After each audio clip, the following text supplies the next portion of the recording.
I thought it was a good time. It would be a good time because I've got some, free time. And to do, it's not exactly a, BOLO video. It's more brands that are good to know about, and should you run into them, I think they would be worth taking the time to look at comps. I found with a lot of these, there was some, mediocre to good comps, but then there were also some really, really good ones, enough of those to make me want to make note of them. So I learned these brands because I do some shopping on online auctions. I tend to do it mostly when I'm on a business trip. I'm still on a business trip right now while doing this video. I haven't really been, I don't know, for some reason on this trip I haven't been in the mood to do as much of the online auctions. Though I do have a bid on a pair of boots that are the first brand I'm going to mention to you. But other than that, I don't know, I was not feeling it. I'm still doing it a little bit, but I haven't found anything interesting, and certainly nothing to add to this list. So anyway, let's see. I'm going to go ahead and go over all of these, and then I'm going to edit and see about putting some, pictures up, something to like help clarify what the comps are on these kind of things. So the first one I want to talk about, my computer's right here because it's not here.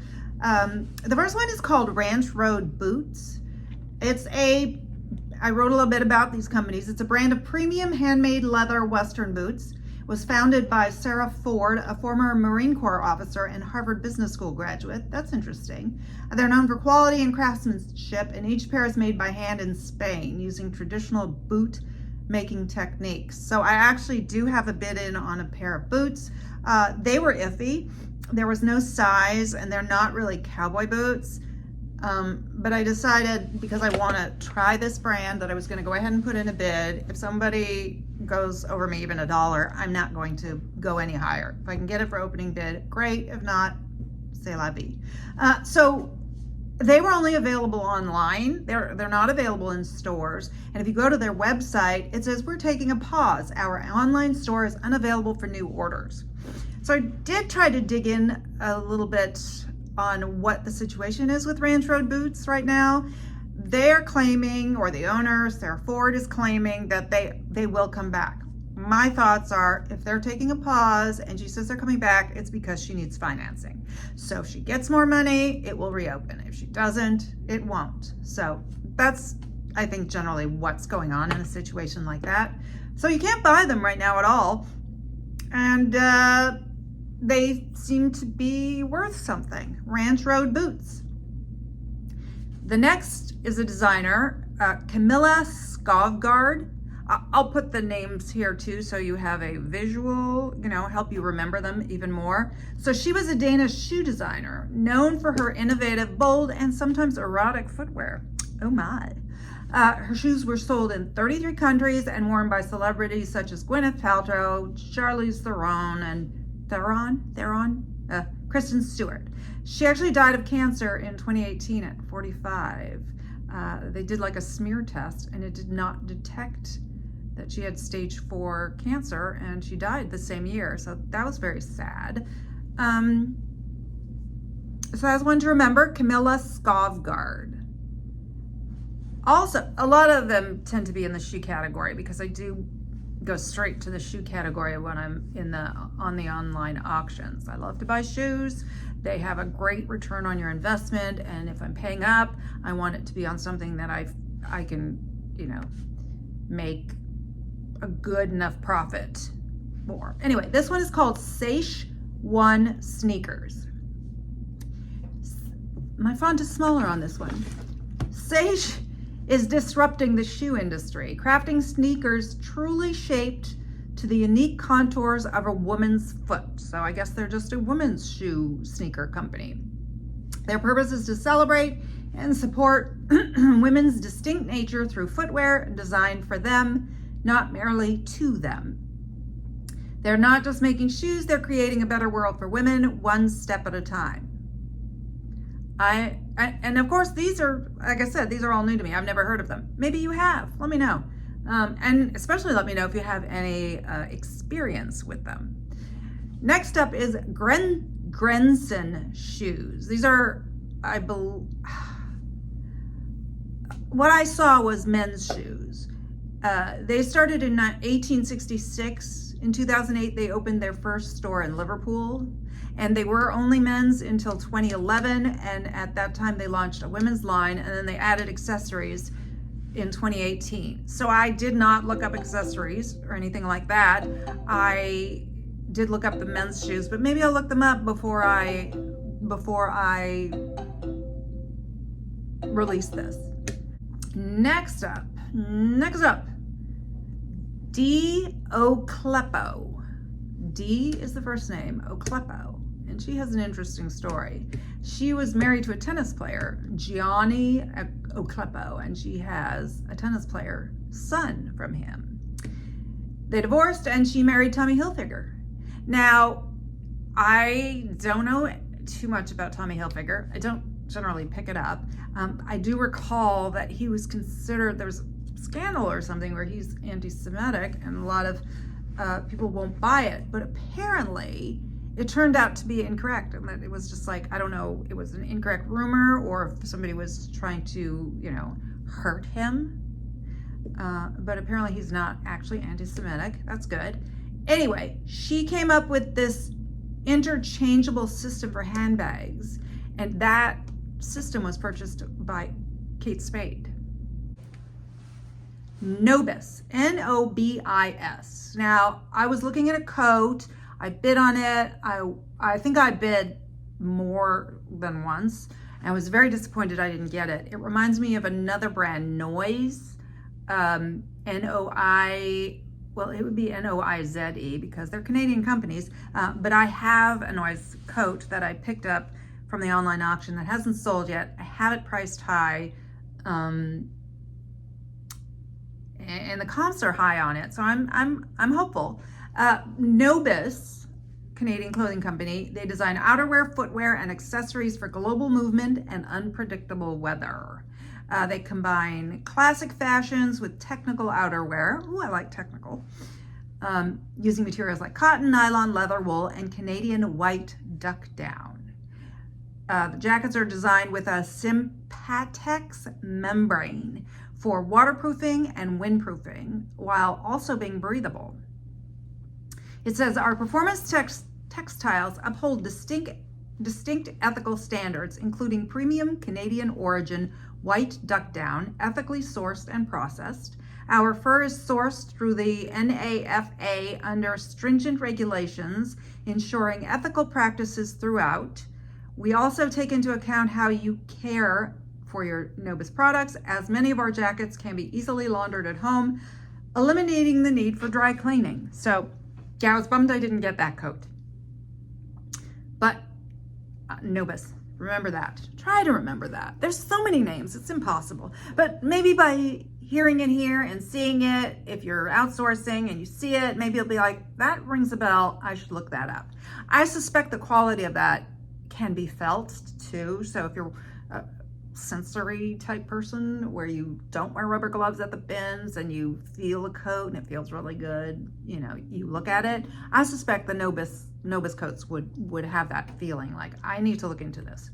Anyway, next is Tamara or Tamara, I don't know how she pronounces it, Mellon. This is what she says. I co-founded Jimmy Choo in 1996. I'm still obsessed with shoes, but not the traditional way of doing things, so I'm starting over. This is my reboot, pun intended. I'm redefining luxury and doing what I do best, designing shoes and breaking rules. Ooh, I want to find one of her shoes. And if I did, I would absolutely put in the description Tamara or Tamara Mellon, co-founded Jimmy Choo. Okay, next is Low Tough. I was surprised. I'm surprised when these higher end things show up and it's like, how have I not ever heard that name?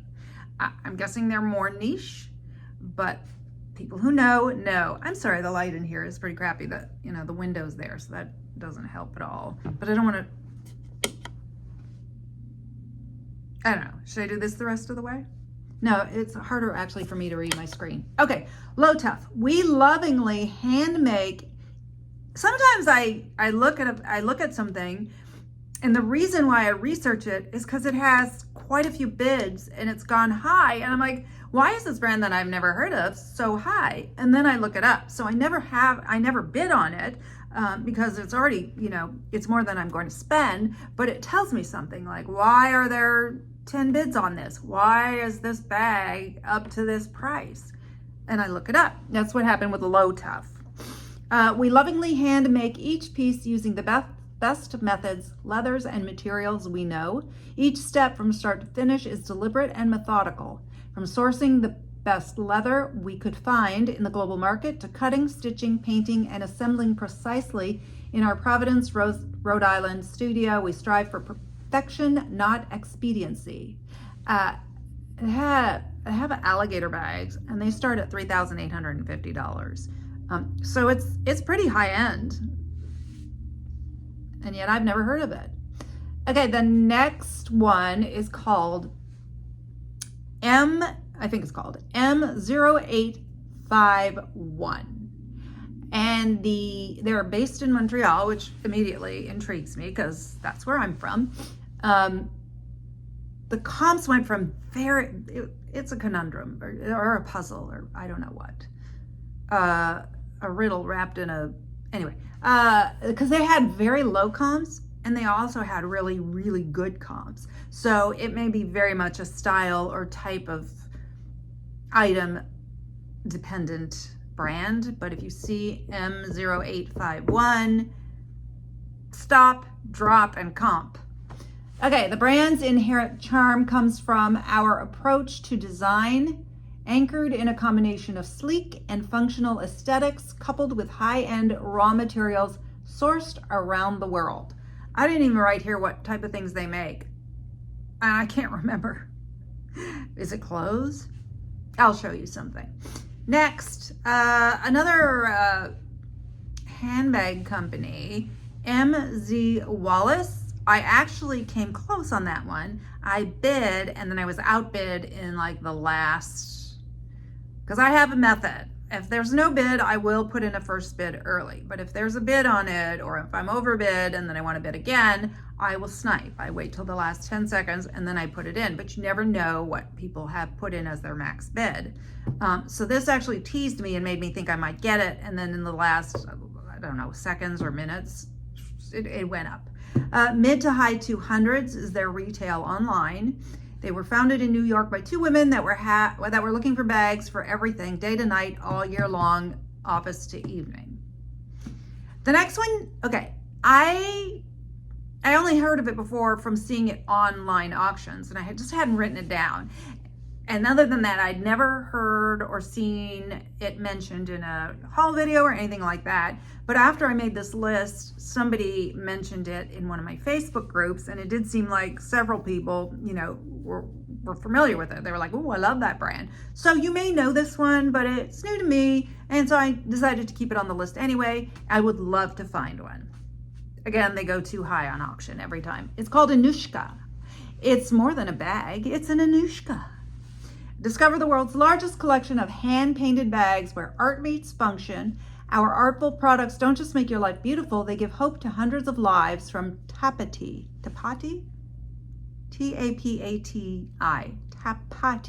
whose life was saved by the healthcare Anushka provides. So the prices range from mid 200s to 300, but they're very vibrant and colorful, and they're hand-painted, and that's what they look like.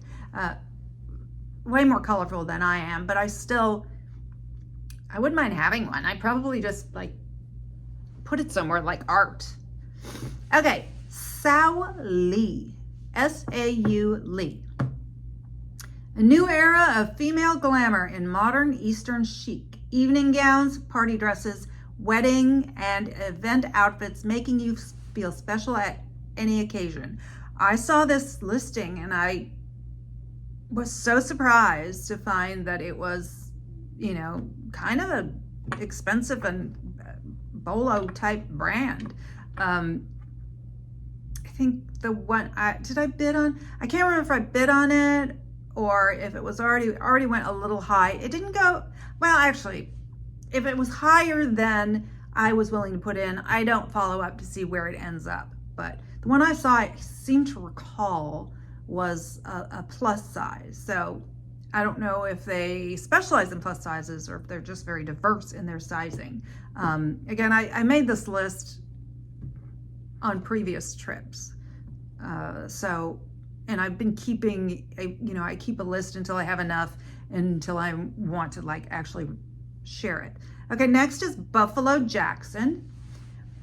Just the name would make me stop and look at it if I was somewhere, I think. Buffalo Jackson is a leather goods and apparel brand with a love for adventure and a dedication for choosing a simpler way of living. We honor the lost craft of learning a new trade and hard work earned with your hands. That's why we aim to provide men and women a brand that adds quality to your everyday experiences. What did I write? I wrote pricey, in the hundreds, jackets, great bags. Hopefully I can find some pictures that will make it even better. You know what? I think I'm confusing Sao Lee with this next one. I'll know more when I put pictures up, and then you'll know more. Ria Marie, that was the one that was in the plus size. We create beautiful gowns specializing in bridal. R-I-A-H, Marie, M-A-R-I-E. So the dress that I saw was not a wedding gown. Specializing in bridal means, bridesmaid dresses and everything. But those can be worn for non-bridesmaid experiences. A bridesmaid dress could take you to, as a guest to a wedding, as long as the bridesmaids aren't wearing that dress, or a prom, or I don't know, homecoming, whatever that might be. I've heard the term. I'm really not that clear on what it is. Okay. Anyway, it's prom. Oh, I also wrote prom evening wear, and it's in the hundreds. Their stuff is in the hundreds. Okay, next we have just 3 more to go. Nadine Marabi, British Lebanese designer, ready to wear luxury fashion, statement outfits, stunning bridal wear, and more. Nadine Marabi. So go to that gown section and look at the labels. This one, Magnani, do you pronounce the G? Magnani? Maybe I should have researched that before. I do like to get it right. But I'm writing it down there. So I found it to be men's, and not everything was great. In particular, what seemed to do well is the patent boots. And so they're like not like a tall boot or a cowboy boot. As I recall, they were like a lace-up boot, combat-ish, that kind of thing, ankle boot. So specifically, if you see Magnani and it's a patent boot, those seem to be doing really well. And the last one is backpacks. I didn't write anything about it. I think it's nice to know brands of backpacks. I even find backpacks periodically, in the bins. And I like the idea of sourcing backpacks, but I don't know what to buy. So this is called Peak Design Backpacks. And none of these brands are brands that I was able to buy because they all went too high. Now there's probably 1 or 2 brands that I would have put on this list, except I ended up actually purchasing them. So I am going to be doing I've actually already done the video of the stuff I've bought from online auctions. And the only reason why I haven't finished it and released it is because I thought maybe I would buy something. Oh, this light, I'm so sorry. I thought maybe I would buy some more on this trip. So I'm gonna wait and see what happens with the item that I have a bid on. And I'm still looking a little bit, and I'm here, I don't know, what day is this? Thursday, Friday, Saturday, Sunday. I've got like 3 more full days after today that I'm here. So I will still be peeking at the auction. So I'm just holding off on that one in case, because that'll probably be it for the year on auctions. Okay, thank you. I hope I put up some stuff and gave you some names to add to your repertoire, to your memory banks of things that if you run into would be worth looking up. Look up your comps. Okay, Thank you. Let me know if you have anything to say about any of these. Bye.